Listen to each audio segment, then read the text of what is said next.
हम कांग्रेस की तरह देश को लूटने वाले नहीं बल्कि विश्व गुरु बनाने का सपना देखने वाले लोग हैं। कांग्रेस 2 बार से प्रतिपक्ष के नेता के पद लायक भी सीट नहीं जीत पाई। प्रतिपक्ष के नेता के लिए 10% सीटों की आवश्यकता होती है, वह 54 सीट 55 सीट भी वो नहीं जीत पाए। ये कांग्रेस की सच्चाई है। गौरव जी, 30 करोड़ लोगों को हम लोगों ने गरीबी रेखा से बाहर निकाला, लेकिन सिर्फ गरीबी रेखा से बाहर निकाल देने से नहीं होता। आपको कोरोना के बाद लोगों को बैकअप देना होता। हम लोगों ने 80 करोड़ को मुफ्त राशन उपलब्ध कराया, इसलिए नहीं कि वो सिर्फ गरीब थे, इसलिए कि वो अपने भोजन की चिंता छोड़कर आगे अपने तरक्की के बारे में सोचे। ये कहीं देश में दुनिया में उदाहरण दूसरा नहीं कि 25 करोड़ लोगों को हम लोगों ने गरीबी रेखा से निकाला और 80 करोड़ लोगों को आज तक मुफ्त राशन उपलब्ध करा रहे हैं। क्योंकि एक बड़ी बीमारी होती है, एक बड़ी दुर्घटना होती है तो परिवार का जो रीढ़ होता है, आर्थिक स्थिति वो टूट जाती है। तो ये सपोर्ट हमारा चलता रहेगा। गरीबों पर, किसानों पर हमारा जो फोकस है ना, वो हमेशा चलता रहेगा। हम कांग्रेस की तरह देश को लूटने वाले नहीं बल्कि विश्व गुरु बनाने का सपना देखने वाले लोग हैं। राष्ट्रवाद का और गरीब कल्याण योजनाओं के आधार पर पूरे देश में नरेंद्र मोदी जी को दोबारा प्रधानमंत्री बनाने की सुनामी चल रही है। हमने 370 हटाया, 35 से ए हटाया और 500 वर्षों के बाद रामलला को विराजमान कराया। टेंट से निकालकर भव्य मंदिर में रामलला पधारे। गरीब कल्याण योजनाओं की बात करें तो महिलाओं के आंसू पोंछे। उज्ज्वला योजना से 50 करोड़ खाते खोले। आयुष्मान योजना से गरीब और अमीर सब एक जगह इलाज करा रहे हैं। 20,000 करोड़ से आदिम जनजाति जो आपके हजारीबाग इलाके में भी हैं, उनके लिए योजनाओं की शुरुआत की। हम लोगों ने जो समाज के जिन लोगों का सूद नहीं लिया जाता था उनका सूद लेने का प्रयास किया।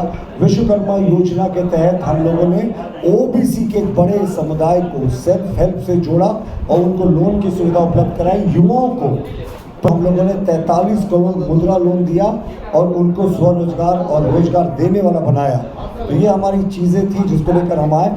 लेकिन ये जो विपक्ष का मंसूबा है, कांग्रेस जो बार बार मुस्लिम आरक्षण की बात करती है, वो अपने मैनिफेस्टो में या जिस चीज़ को, वो हम सफल नहीं होने देंगे। हम धार्मिक आधार पर आरक्षण के खिलाफ हैं और इनका जो कहना है ना कि मेरा अब्दुल ऐसा नहीं है, मेरा अब्दुल 4 शादियां नहीं करता और मेरा अब्दुल जो है वो ट्रिपल तलाक नहीं करता, तो हम यूनिफॉर्म सिविल कोड इम्पोज करके जो अल्पसंख्यक महिलाएं हैं उनको भी न्याय दिलाने का प्रयास करेंगे। यूनिफॉर्म सिविल कोड की ओर हम बढ़ रहे हैं और यकीन मानिए जिस तरीके से देश में एक लहर चली हुई है नरेंद्र मोदी को बनाने की, हजारीबाग में हमारा आकलन है कि आज तक हम जितने वोट से नहीं जीते उससे ज़्यादा रिकॉर्ड मतों से जीतेंगे। जिस कांग्रेस ने आरोप लगाया है कि हम गलत बयानी कर रहे हैं कि हम कैसे मुस्लिमों को आरक्षण है वो यहाँ दे रहे हैं, जबकि ऐसी कोई बात नहीं है। कांग्रेस का ये आरोप है। अब मैं आपको रियलिटी चेक करके दिखाता हूँ। मैं आपको दिखाता हूँ कांग्रेस का जो मैनिफेस्टो है। देखिए, ये कांग्रेस के मैनिफेस्टो का the Congress priorities and program part है। ये मैनिफेस्टो का उनका हिस्सा है।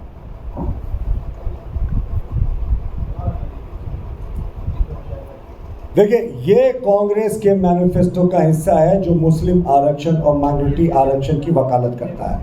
क्या लिखते हैं ये? The Indian national Congress has pioneer reservation for minorities इन केरला, कर्नाटका,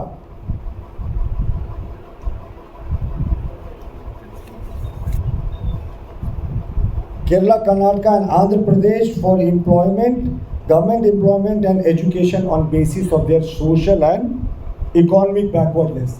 कांग्रेस के मैनिफेस्टो में साफ लिखा है कि जो कांग्रेस है उसने कर्नाटका मॉडल, आंध्र प्रदेश मॉडल आदि के आधार पर माइनॉरिटीज़ का रिजर्वेशन, और मैं एक्सप्लेन करूँगा माइनॉरिटीज़ का इनका मतलब सिर्फ मुसलमान कैसे होते हैं। माइनॉरिटीज़ के लिए आरक्षण जो है वो पायोनियर किया है और we are committed to adopt this policy at the national level। यानी कर्नाटका का जो इनका एक्सपेरिमेंट है वो राष्ट्रीय स्तर पे भी करेंगे। कर्नाटक में इन्होंने क्या किया था पता है? ये SC, ST, OBC को शामिल करा दिया था, मुस्लिम्स के कोटा को OBC में, यानी OBC का हक छीना था। कांग्रेस ने अपने 2004 के मैनिफेस्टो में मुस्लिम आरक्षण की बात की थी। कांग्रेस ने अपने 2009 के मैनिफेस्टो में मुस्लिम आरक्षण की बात की थी। 2006 में मनमोहन सिंह ने अपने भाषण में कहा था नेशनल डेवलपमेंट काउंसिल के कि देश की संपदाओं पर पहला हक जो है वो माइनॉरिटीज यानी मुस्लिम्स का है। मुस्लिम्स इस पर वर्ड यूज़ किया था। और 2012 में तो सेंट्रल कैबिनेट ने कैबिनेट नोट प्रिपेयर कर दिया था मुस्लिमों को आरक्षण देने की। तो किसी भी आधार पर किसी भी सूरत में मुसलमानों को धार्मिक आधार पर आरक्षण हम नहीं लेने देंगे। इसके लिए संवैधानिक दृष्टि से कोई कदम उठाना पाए, क्योंकि ये बाबा साहब अम्बेडकर का संविधान है साहब, ये सरदार वल्लभ भाई पटेल का बनाया संविधान है। उन्होंने भी धार्मिक आधार पर आरक्षण का विरोध किया था। और कांग्रेस का माइनॉरिटीज का मतलब मुसलमान सिर्फ इसलिए होता है क्योंकि सीए वो दूसरे माइनॉरिटीज क्रिश्चियन, सिख्स, पारसीज उनको नागरिकता देने का कानून था, उसका उन्होंने विरोध किया। क्यों? क्योंकि उसमें मुसलमान शब्द नहीं था। तो ये सपना देखना भूल जाए, किसी भी सूरत में मुसलमानों को आरक्षण हमारी सरकार जब आएगी, ये कोई आंदोलन कर लें, ये लागू ना होगा साहब। 40वां संशोधन इंदिरा गांधी ने इंट्रोड्यूस किया था, जिसको मिनी कॉन्स्टिट्यूशन कहा जाता है। इतने ज़्यादा संशोधन थे कि पूरे संविधान का प्रारूप बदलने की कोशिश की गई थी। कोशिश क्या कर दिया गया था, बाद में सुप्रीम कोर्ट ने Minerva versus union of India case में उसे स्ट्राइक डाउन किया। आपको पता है 42वें संशोधन में क्या क्या चीज़ें थी? स्टेट के पावर्स को, सुप्रीम कोर्ट के पावर्स को, हाई कोर्ट के पावर्स को कम करके पीएमओ में सब दे दिया गया था। तो इसे मिनी कॉन्स्टिट्यूशन कहा जाता है, जब पूरे संवैधानिक ढांचे को इमरजेंसी के दौरान 42वें संशोधन से बदलने की कोशिश की गई थी। मोदी जी बार बार कहते हैं कि इसी देश के संविधान के प्रति हमारी आस्था है और आस्था रहेगी। ये एक नैरेटिव वो लोग फैला रहे हैं ना, जो हम 400 सीट के लिए लड़ रहे हैं, वो 40 सीट के लिए लड़ रहे हैं। तो ऐसा नैरेटिव तो वो फैलाएंगे। कांग्रेस 2 बार से प्रतिपक्ष के नेता के पद लायक भी सीट नहीं जीत पाई। प्रतिपक्ष के नेता के लिए 10% सीटों की आवश्यकता होती है, वह 54 सीट 55 सीट भी वो नहीं जीत पाए। ये कांग्रेस की सच्चाई है। गौरव जी, कोई किसी का प्रतिनिधि है तो ये मतलब नहीं कि कोई किसी का कहने पे इस्तीफा देना। देखिए, हमारा पार्टी पूरा परिवार है। अगर कुछ नाराज़गी से कुछ लोग इस्तीफा दे रहे हैं या किसी के बहकावे में इस्तीफा दे रहे हैं, तो मुझे लगता है लोकसभा का चुनाव जहाँ 18-20 लाख वोटें होती हैं ना, वहाँ ऐसे इस्तीफों का कोई मैटर नहीं करता। वैसे हमारे जिलाध्यक्ष जी हैं, लोकसभा के संयोजक जी हैं, वो इस मामले को ज़रूर गौर कर रहे होंगे। लेकिन यकीन मानिए, हज़ारीबाग में पुराना सारा रिकॉर्ड टूटेगा जी। तो क्या साहब 6000 रेप केसेस जो हेमंत सोरेन के कार्यकाल में हुए थे, बेटियों के साथ जो 1/3 आदिवासी बेटियों के साथ हुआ था, उसी को आगे बढ़ाना है? क्या हेमंत सोरेन के समय में जो भ्रष्टाचार हुआ था उसी को आगे बढ़ाने के लिए हेमंत सोरेन पार्ट 2 आई है?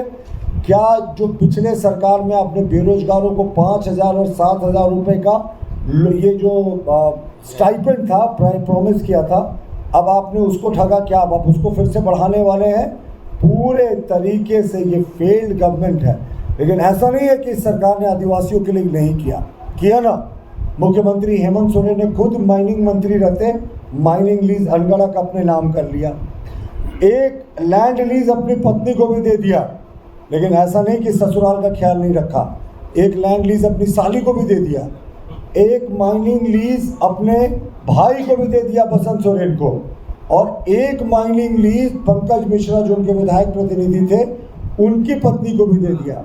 तो इनके लिए आदिवासियों का मतलब सिर्फ मुख्यमंत्री और उनके करीबी लोगों का जो गैंग है वही है। आज भी हम चैलेंज करते हैं आपके माध्यम से कि किसी सनिचरा मुंडा को, किसी मंगरा औरों को इन्होंने कोई लैंड लीज और माइनिंग लीज दिया हो तो वो बताएं। तो पूरे तरीके से फेल्ड स्टेट है, फेल्ड करप्शन है और नेपोटिज्म है। जिस तरीके से भाई भतीजावाद है ना, अब हेमंत सोरेन के परिवार का ही देखिए, झारखंड में तो सब जानते हैं कि इनके कितने कितने लोग कहाँ कहाँ पर काबिज है। बसंत सोरेन कहाँ है, हेमंत सोरेन अभी भी पूर्व मुख्यमंत्री हैं, विधायक हैं। कल्पना जी गांडे का चुनाव लड़ रही है। इनकी बहन अंजनी सोरेन जी भी तो बगल के प्रदेश उड़ीसा मयूरभंज से उम्मीदवार हैं। तो झारखंड मुक्ति मोर्चा में साधारण कार्यकर्ताओं की नहीं पूछ होती। और फाइनली मैं बताऊं कि झारखंड मुक्ति मोर्चा एक बड़ा डबल गेम खेल रही है। उसके 2 विधायक चुनाव लड़ रहे हैं। एक पूर्व विधायक लोंगा खुटी से चुनाव लड़ रहे हैं, तो उनको इन्होंने निष्कासित कर दिया, पार्टी से एक्सपेल कर दिया। लेकिन 2 विधायक इनके चुनाव लड़ रहे हैं, तो छबरा लिंडा को सिर्फ रस्म अदायगी के लिए सस्पेंड किया, निलंबित किया, निष्कासित नहीं किया। यानी गुनाह 1, सजा का पैमाना 2। भीतर खाने मुझे लगता है ये एक साजिश कर रहे हैं कि इस सीट पे हम दूसरे नंबर पर आए तो अगले बार हमारा क्लेम बनेगा, क्योंकि किसी सीट पर पहले नंबर पे आने का तो किसी का सवाल नहीं बनता। लोग भी हम चुनाव लड़ रहे हैं, उन पर भी कोई कार्रवाई नहीं। क्या साहब आप क्या चीज़ का इंतज़ार कर रहे हैं? तो जाहिर तौर पर ये फिक्स मैचेस चल रहा है। और हमें लगता है अगर इसका दूसरा पहलू देखें तो अब आम जनता भी जान गई है कि हेमंत सोरेन दोबारा चुनकर नहीं आने वाले हैं। इनके विधायक भी जान गए हैं कि हेमंत सोरेन दोबारा चुनकर नहीं आने वाले हैं। डूबती नाव की कोई सवाल ही नहीं करता। और जहाँ तक इस मीडिया सेंटर की बात है तो हज़ारीबाग तो प्रधानमंत्री राजीव गांधी ने बड़े फेमसली कहा था मुंबई अधिवेशन में कांग्रेस का कि सिर्फ 15 पैसा जो है वो अंतिम बेनिफिशियरी को मिलता है, 85% उस राशि को बिचौलिए खा जाते हैं। तो ये हमारे सरकार और उनके सरकार में फ़र्क है। हमारे सरकार में डायरेक्ट बेनिफिट ट्रांसफ़र के ज़रिए 100% पैसा पूरे तरीके से गरीबों को ट्रांसफ़र होता है। और आप देखिए हम लोगों ने गांव में सबके पास अकाउंट्स नहीं थे। विश्व रिकॉर्ड है साहब, 50 करोड़ जनधन अकाउंट हम लोगों ने खोले, उनको लिंक किया। किसानों को सम्मान निधि देते हैं 6,000 रुपये ताकि उनको कृषि करने में सुविधा हो। और इस राशि को भी रिवाइज करने की तैयारी चल रही है। उज्ज्वला योजना के तहत हमने बहनों के आंसू पोंछे और जो बीमारियां होती थी ये कोयले के कारण और तमाम चीज़ों के कारण उस पर लगाम लगाया। अब हमारी सरकार अगले टर्म में सिलेंडरों की संख्या को भी जो मुफ्त दिया जाता है वो बढ़ाने की कोशिश करेगी। आयुष्मान योजना जो हार्वर्ड बिजनेस स्कूल का केस स्टडी बना, जो अमेरिका के सबसे प्रतिष्ठित बिजनेस स्कूल्स में है, उसमें ये स्पष्ट किया गया कि जो भारत का आयुष्मान योजना है वो एक आई ओपनिंग योजना है कि कैसे गरीब भी भारत में उसी अस्पताल में इलाज कराते हैं जहां अमीर कराते हैं। और इसके तहत भी हम लोगों ने 30 से 40 करोड़ लोगों को अब तक लाभान्वित किया है। लेकिन अफसोस झारखंड की बात करें तो झारखंड की सरकार ने आयुष्मान योजना का बेड़ा गर्क कर दिया। 220 करोड़ रुपये विड्रॉ किया था आयुष्मान योजना का, जो प्राइवेट अस्पतालों को हम लोगों ने पे ऑफ नहीं किया, जिसके चलते बहुत सारे अस्पतालों ने आयुष्मान योजना से सरकार को हटा दिया। किसानों के साथ इस सरकार ने अन्याय किया। हम लोग प्रति एकड़ 5,000 रुपये की किसानों को, गरीब किसानों को 5 एकड़ तक मैक्सिमम में आर्थिक सहायता राशि देते थे, 25,000 रुपये तक साल का। उसको इस सरकार ने बंद कर दिया। 1 रुपये में महिलाओं के लिए रजिस्ट्री किया करते थे। सब महिलाओं को जब अगर शक्ति मिलेगी, परिवार में उनका कद बढ़ेगा, जब वो प्रॉपर्टी की भी मालकिन होंगी। और इसके बड़े सकारात्मक परिणाम आए थे। 40 लाख महिलाओं ने, रघुवर दास की जब सरकार थी तो 5 वर्षों में उनका रजिस्ट्रेशन हुआ था, अब ये संख्या 1000 में आ गई है। तो ये हमारे सरकार और उनके सरकार के नज़रिए का फर्क था। आदिम जनजाति, असुर, बिरहोर, पहाड़िया, जिनकी कोई सरकार सुध नहीं लेती थी, हम लोगों ने 20,000 करोड़ रुपए का कॉर्पस फंड क्रिएट किया और उनको लगातार टारगेट किया। ओबीसी की बात करें तो ओबीसी में कांग्रेस सरकार पूरी तरीके से एक्सपोज्ड है। 1980 में बीपी मंडल साहब ने मंडल कमीशन की रिपोर्ट को जमा किया। 10 वर्षों तक स्वर्गीय इंदिरा गांधी और स्वर्गीय राजीव गांधी की सरकारें सत्ता में रही, लेकिन 10 वर्ष तक कांग्रेस ने इस रिपोर्ट को दबा कर रखा। 17 सितंबर 1990 को जब लोकसभा में इस पर बहस होनी थी, जब विश्वनाथ प्रताप सिंह की सरकार ने इसे लागू किया था, तो राजीव गांधी ने तत्कालीन प्रतिपक्ष के नेता के लिहाज से point by point Mandal commission का विरोध करके कहा कि यह देश को बांटने वाला कानून है। तो ये कांग्रेस की सच्चाई है। और हम यूएनओ चले जाते थे साहब। यूएनओ जाने का जो कांग्रेस का पुराना इतिहास है ना, कश्मीर इंटरनल मैटर था देश का, लेकिन कश्मीर में 1947-48 में जब इन्वेजन हुआ था तो हम यूएनओ चले गए थे। और आज भी पाकिस्तान कहता है कि यूएनओ के पॉइंट्स के तहत ही कश्मीर का फैसला होना चाहिए। तो इन सारे चीज़ों को देश ने बदला है। नरेंद्र मोदी जी के नेतृत्व में अब ये दोहरी राजनीति खत्म हो गई है। हमने कहा ना, एक ही देश में 2 विधान, 2 निशान, 2 झंडे, वो तो हमने खत्म ही कर दिया। अब एक कानून। और आप सोचिए ना, एक चुनाव खत्म होगा और हमारे यहाँ विधानसभा के चुनाव की तैयारियां शुरू हो जाएंगी। तो 2029 तक हमारी केंद्र सरकार संकल्पित है कि सभी राज्यों के सहयोग से हम लोग लागू करेंगे वन नेशन वन इलेक्शन, एक ही चुनाव, पूरे समय सरकार को काम करने का मौका मिलेगा। एक गोली तक नहीं चला और 370 हम लोगों ने हटा दिया, 35 से हटाया। मुसलमान का एक वर्ग था जो कहता था शरीयत कानून के अंतर्गत मुस्लिम जो है वो गवर्न होना चाहिए, ट्रिपल तलाक का विरोध करते थे। तो थोड़ी शांति, बड़ा इंपॉर्टेंट पॉइंट पे हम आ रहे हैं। हम लोगों ने ट्रिपल तलाक को हटाया, जो कोई दूसरा हिम्मत नहीं कर सकता था।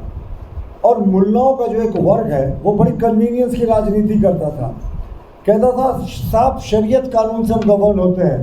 भाई शरीयत कानून से गवर्न होते हैं तो पूरे तरीके से गवर्न होइए ना। सिर्फ शादी करने के लिए अब्दुल को चाहिए 4 शादियों का परमिशन, अब्दुल को चाहिए कि ट्रिपल तलाक बोल दे तो किसी बेटी की पूरी जिंदगी खराब कर दे। लेकिन अब्दुल चोरी करेगा तो हाथ काटने के समय कहेगा कि नहीं साहब, यहाँ CRPC और भारतीय दंड संहिता लागू कीजिए। अब्दुल अगर बलात्कार करता है, अब्दुल एक प्रतीक है, अब्दुल अगर बलात्कार करेगा तो कहेगा नहीं साहब, यहाँ शरीयत कानून के अंतर्गत मुझे चौराहे पर खड़ा होकर पत्थर से मत मरवाइए, यहाँ CRPC लागू कीजिए, यहाँ भारतीय दंड संहिता लागू कीजिए। ये कन्वीनियंस की राजनीति हम लोग नहीं चलने देने वाले। और यूनिफॉर्म सिविल कोड भी हमारे एजेंडा में है। यूनिफॉर्म सिविल कोड हम इम्प्लीमेंट करेंगे और एक देश में एक इलेक्शन, एक देश में एक कानून, ये हमारा अगला 5 वर्षों का एजेंडा है। किसी तरीके से इस तरीके की 2 तरह की बातें नहीं हो सकती।